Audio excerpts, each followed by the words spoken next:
أعوذ بالله من الشيطان الرجيم.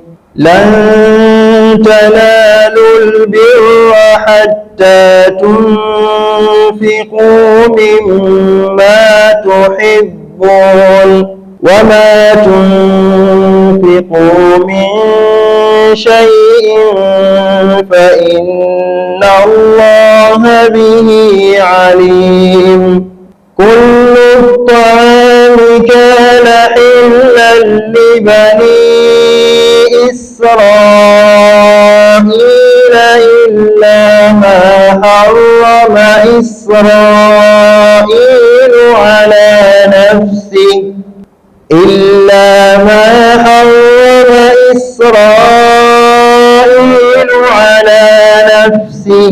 من قبل أن تنزل التوراة.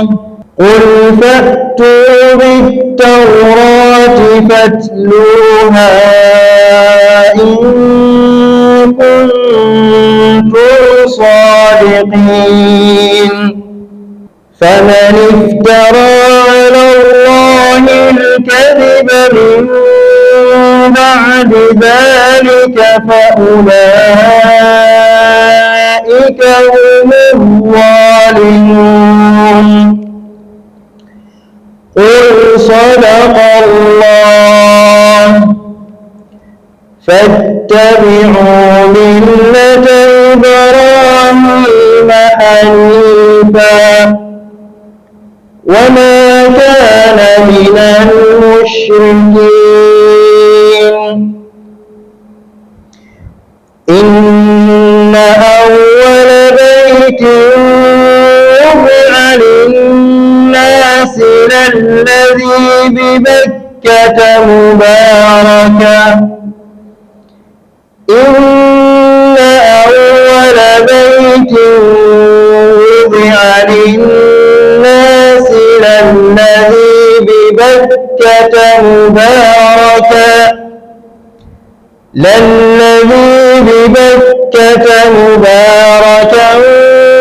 وهدى للعالمين.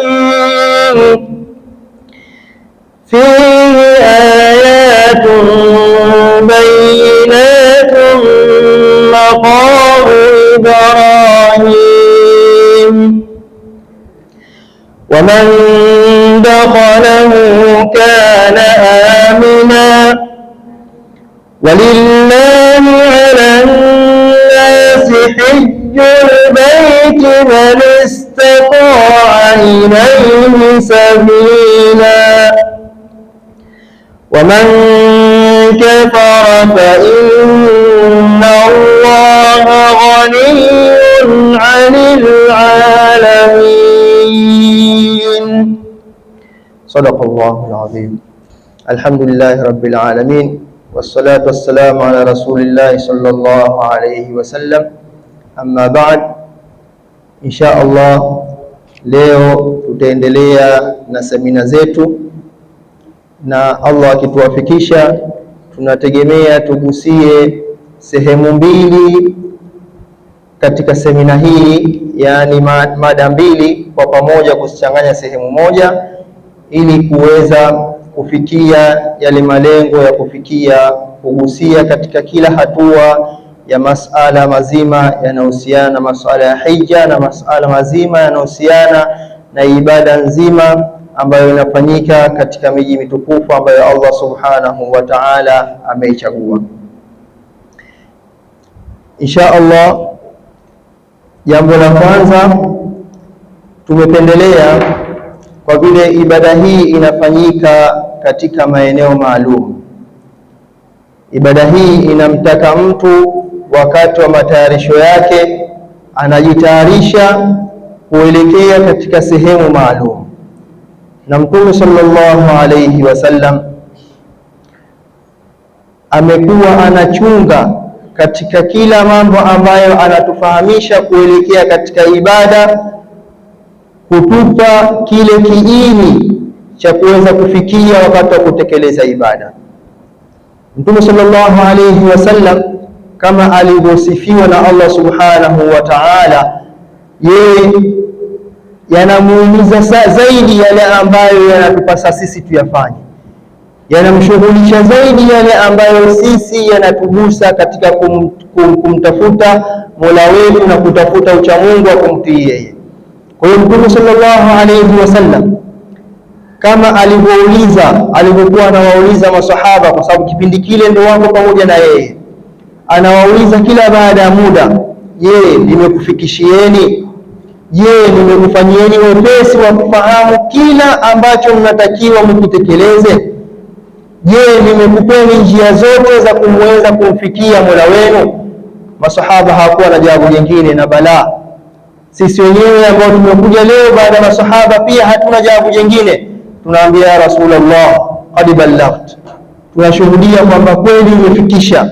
Ibakie tu sisi wenyewe kujihimu kidogo tu kuweza kufikia yale ambayo umetufanyia, kufikia yale ambayo umetuamrisha.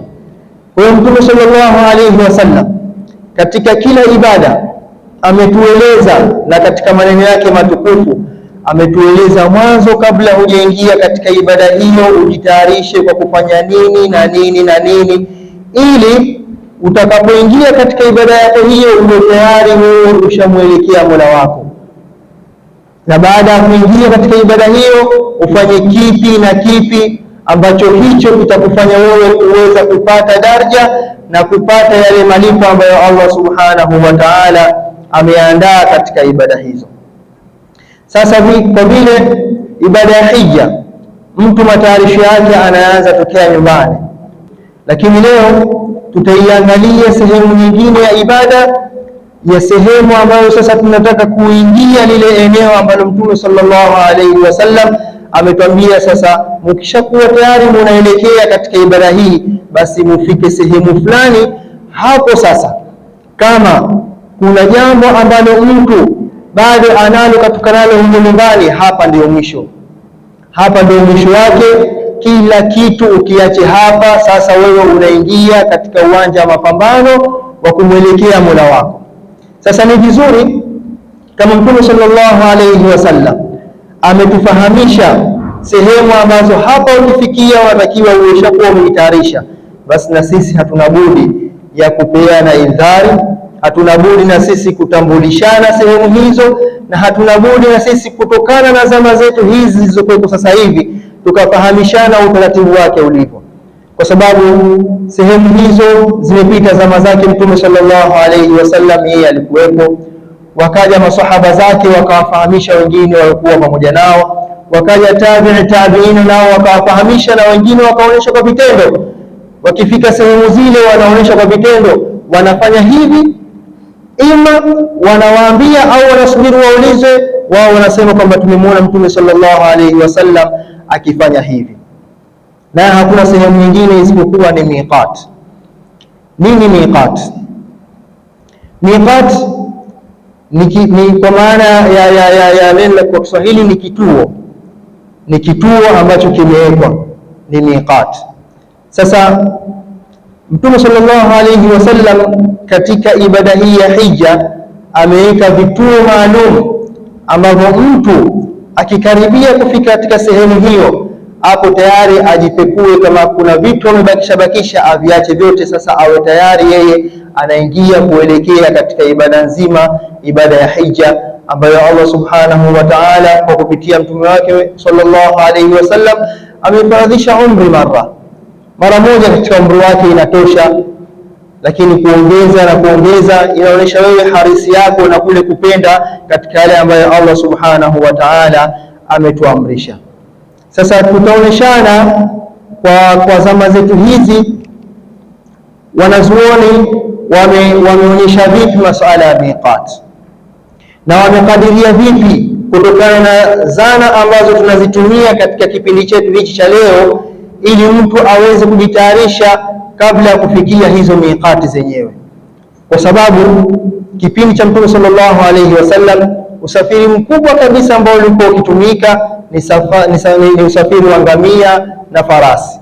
Wachache ambao walikuwa wanaweza kwenda kwa miguu, kwa sababu masafa ni marefu sana.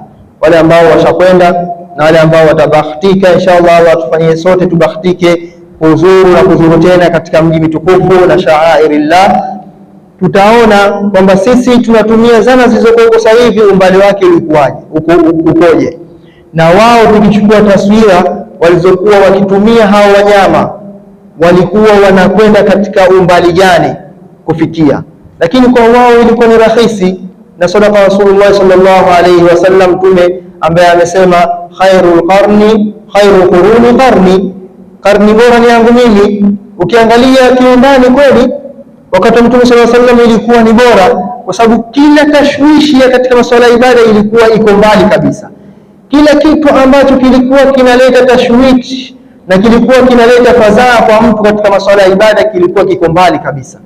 Lakini wakati wetu sisi huu ibada zimeingia na tashwishi tofauti. Yani mtu unajitahidi, lakini ukikaa kidogo mtu akikutikisa kidogo tayari anaanza kutia wasiwasi, na ukiwa kidogo hujawa mustaqim, basi unaweza ukatoka katika mstari ukajiona mimi sijafanya ibada, ukaanza kuiharibu ibada yako. Kwa hiyo ile khairul quruni qarni, ni kweli Mtume sallallahu alaihi wasallam kipindi chake tashwishi zilikuwa ziko mbali kabisa. Sasa hivi tashwishi zimekuwa ziko nyingi, kwa hiyo hatuna budi na sisi kufafanuliana katika vile vituo ambavyo Mtume sallallahu alaihi wasallam amevionyesha kwa njia zetu ambazo tunazitumia sasa hivi. Muda mrefu kama miaka 3 nyuma tulikuwa tunatumia sana ndege tu. Ndege ilikuwa ndio njia nyepesi na mabasi, lakini sasa hivi kuna njia ya treni ambayo tayari nayo ipo, na hatujui baada ya zama nyingine huko mbele itazuka njia gani nyingine. Teknolojia wao wanasema wanakwenda mbele, hawarudi nyuma.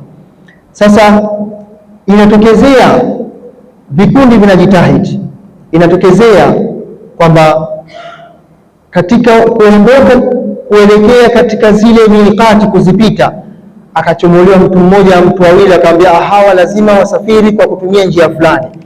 Hayo maamuzi nayo wenye nchi kwamba huyu na huyu tumchagua lazima aondoke na usafiri fulani. Sasa wewe ulitegemea mimi nitakuwa na kikundi, shekhe pale akifika tuseme jamaa tayari tunapita kwenye miqati.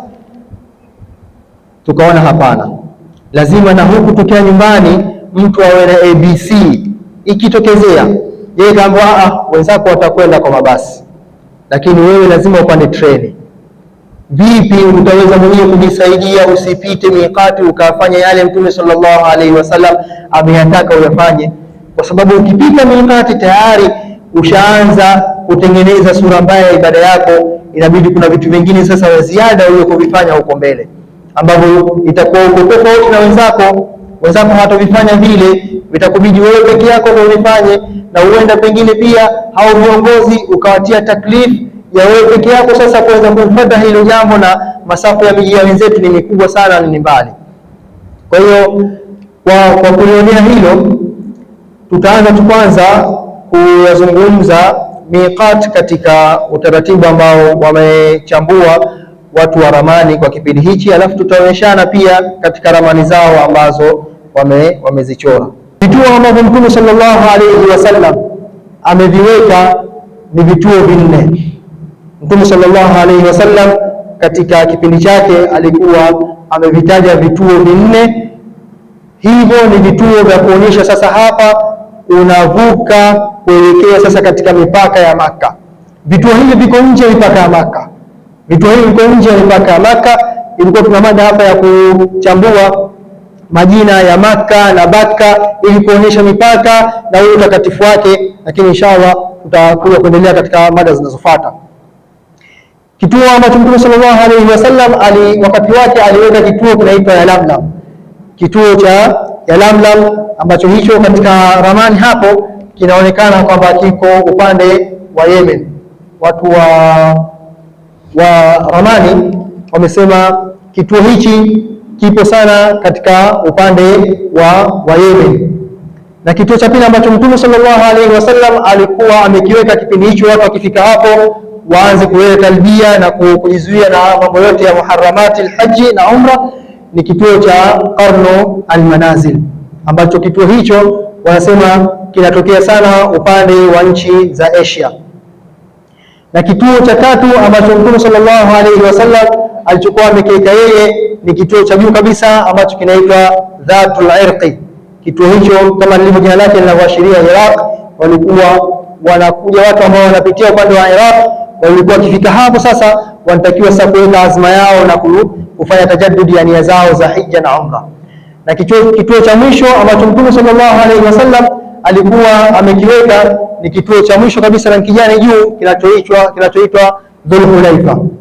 Hivyo ni vituo vinne ambavyo Mtume sallallahu alaihi wasallam yeye aliviweka wakati wa kipindi chake cha Dhul-Hulaifa, ambacho kituo hicho sana alikuwa anatumia watu wa Madina na watu wa kaskazini ya huko. Mahujaji na mu'tamirina kipindi kirefu walikuwa wanapata vituo hivyo, kwa sababu hizo ndio alama ambazo Mtume sallallahu alaihi wasallam yeye amezitaja. Kwa upande huku wa Red Sea ilikuwa hakuna kituo chochote. Upande huu wa Red Sea ilikuwa hakuna kituo chochote ambacho kilikuwa kinamfanya mtu akitokea upande wa huko akahirimie. Kwa hiyo ilikuwa inamlazimu mtu aje zake azunguke katika moja ya vituo hivyo vinne ambavyo vilikuwa vimewekwa. Kwa hiyo alhamdulillah, kauli ya Mtume sallallahu alayhi wasallam, jitihada za wanazuoni masahaba wa Mtume sallallahu alayhi wasallam kwa ucha Mungu wao na kuwafikishwa na Allah subhanahu wa ta'ala. Sayyidina Ibrahim wakati wa khalifa, Sayyidina Umar wakati wa khalifa wake alifatwa na watu wa sehemu za Misri kumlalamikia kwamba sisi tukitoka huku ili tukifate kituo cha Dhul-Hulaifa masafa yanakuwa marefu zaidi. Sisi kwa karibu kituo karibu kwetu sisi ni Dhul-Hulaifa, lakini masafa ni marefu zaidi mpaka tuende Dhul-Hulaifa, alafu hapo sasa ndio tujadili nia zetu ndio tuanze safari ya kuingia hija. Sayyidina Umar akamuomba sana Allah subhanahu wa ta'ala, na Allah subhanahu wa ta'ala akampa dalili za kuonyesha kabuli ya kile ambacho alikuwa anataka kukifanya kama ni fatwa. Akakiweka kituo hichi kinachoitwa Al-Juhfa, na hapa utakuta ameviria viwili Al-Juhfa kuonyesha kwamba vituo hivi viko upande wa Red Sea. Hii pia ni rahmatan lil alamin, kama Mtume sallallahu alaihi wasallam alisema kwamba maulama wanapokhitilafiana wakatoa fatwa za kuepesisha katika masuala yenu, hizo ni rehma kwa nyinyi na ni rehma kwa viumbe. Kwa sababu sasa hivi tunaona hata wepesi wa ndege, kwa sababu kama ndege ambazo zinatokea upande huku wa Red Sea, basi ilikuwa kipindi hicho lazima sasa zikatafute route ambayo sio ya ndege, zikatafute route ya hija. Nazo ndege sasa zilikuwa zifanye tawafu za kutafuta route ya hija, ama zende Dhul-Hulaifa au zije ya Lamlam, ili sasa zianze kuelekea kuingia Jeddah. Kwa sababu Jeddah hapa inavyoonekana, Jeddah tayari imo ndani ya miqat, ipo huku kona karibu na Red Sea kwa ndani, imo ndani ya miqat. Kituo cha ndege cha Makka kipo ndani ya miqat. Uwezo kuingia kwenye kituo cha Makka isipokuwa utakaposhavuka miqat zozote katika hizo ambazo zimewekwa kwa sasa hivi ni 5. Kwa hiyo Sayyidina Umar baada ya kutoa fatwa hivi, hata ndege sasa zimekuwa zina njia nyepesi zinazotokezea katika njia za Egypt na kwingine, zinakatisha tu Red Sea pale, watu wanahirimia sehemu hizo. Kwa hiyo marubani wao wanafuata sasa direction za ramani kupitia ramani hizi ambazo zipo. Kwa hiyo wao wakikaribia tu sasa katika hii vituo, ndio huwa wanatangaza kwamba jamaa, sasa tunapita katika vituo. Lakini sasa mwendo wa ndege ni mkubwa na spidi zake ni kubwa, kwa saa zinaweza kutembea kilomita karibu 1000 ngapi kwa saa zinakata. Kwa hiyo ndio maana ile mada yetu pale ya mwanzo tukasema kwamba mtu anashauriwa anapokuwa tu ameshapanda ndani ya ndege awe tayari ameshajiweka tayari kwa ajili ya kile ambacho anatakiwa asiwe nacho na awe nacho kwa ajili ya ibada. Lakini ikiwa mtu anatembea kwa basi, alhamdulillah, mpaka sasa hivi utaratibu uko hivyo kwamba mnapita miqat, mnasimama, mnajitayarisha na mnakwenda kufanya ibada yenu ya hija. Lakini treni hakuna utaratibu huu. Treni mtu akipanda ni moja kwa moja mpaka kwenye kituo chake cha treni, nacho tayari inakuwa kishaingia ndani ya mipaka ya ile ambayo ndio tangazo la Mtume sallallahu alaihi wasallam. Kwa hiyo mtu akiingia ndani ya treni naye ana utaratibu ule kama mtu ambaye naye yuko katika utaratibu wa ndege. Kwa hapa inshallah kwa leo tutafikia hapo. Tutakaribisha masuala kama yapo, michango ya hapa kwa semina zetu inshallah. Mategemeo Jumamosi inayofuata tutaendelea na semina zetu nyingine, na tutajitahidi inshallah kama tulivyoanza leo ndani ya wakati, tuanze hivyo hivyo ndani ya wakati inshallah na kumaliza ndani ya wakati. Na cha mwisho tunawakumbusha mahujaji wale ambao bado wana nia kwenda kuhiji na hawajajiandikisha, basi milango ya Al-Mukarrama iko wazi na wanakaribishwa. Kila mmoja ni balozi kwa mwenzie, na huduma za kuwatumikia waja wa Mwenyezi Mungu inshallah kwa wale ambao washakwenda wameziona, lakini kwa wale ambao hawajenda watafikishwa mara hii inshallah. Allah atutie nguvu ya kuwatumikia vizuri zaidi kama tulivyowatumikia wengine ambao tulikuwa tunawatumikia. Na kwa wale ambao wako nje hapa au nje ya nchi, basi namba zetu za simu zitakuwepo katika mtandao. Semina hizi zitarushwa live na linki yetu itapata muda si mrefu tukimaliza tukufunga semina hii inshallah. Al-Fatiha. Bismillahirrahmanirrahim. Alhamdulillah rabbil alamin wassalatu wassalamu ala rasulillah sallallahu alaihi wasallam. Rabbana taqabbal minna innaka antas samiul alim wa tub alaina maulana innaka antat tawwabur rahim. Allahumma ya rabbana inna nad'uka fi hadhihi as-sa'a, inna nad'uka fi hadhihi ash-shahr al-mubarak. Allahumma barik lana fi Rajab wa Sha'ban. Allahumma barik lana fi Rajab wa Sha'ban wa ballighna shahra Ramadan wa a'inna fihi 'ala as-siyam wal qiyam. واغفر لنا من جميع الآثام وانشرنا مع النبي صلى الله عليه وسلم خير الأنام. اللهم يا ربنا إنا أصبحنا لا نستطيع دفع ما نكره ولا نملك تحصيل ما نرجو. أصبحنا مرتهنا بأعمالنا وأصبحنا بيدك لا بيد غيرك، فلا فقير أفقر منا إليك ولا غني أغنى منك عنا.